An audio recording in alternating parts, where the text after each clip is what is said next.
नमस्ते, प्रणाम दोस्तों। हमारे यूट्यूब चैनल पर आप सभी का स्वागत है।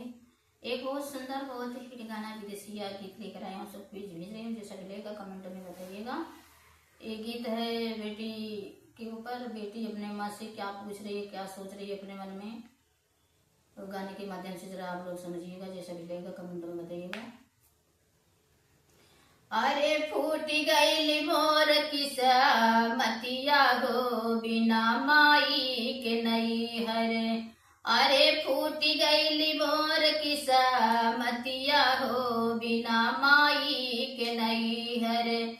माई के नहीं हरे हो, माई के नहीं हरे। माई के नहीं हरे हो, माई के नहीं हरे। अरे फूट गई मोर किस्मतिया हो, बिना माई के नहीं हरे।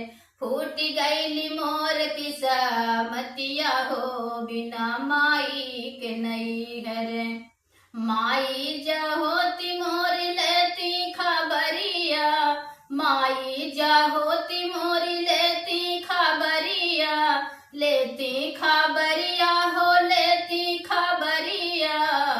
माई जहोती मोर लेती खबरिया। लेती खबरिया हो, लेती खबरिया। अरे उनसे कहित दिल के बतिया हो, बिना माई के नहीं हरे। अरे उनसे कहित दिल के बतिया हो, बिना माई के नहीं हरे। अरे फुट गई मोर किस्मतिया हो, बिना माई के नहीं हरे। अरे फुट गई मोर किस्मतिया हो, बिना माई के नहीं हरे। माई के नहीं हरे हो, माई के नहीं हरे। माई के नहीं हरे हो, माई के नहीं हरे। अरे फुट गई मोर किस्मतिया हो, बिना माई के नहीं हरे। अरे फुट गई मोर किस्मतिया हो, बिना माई के नहीं हरे।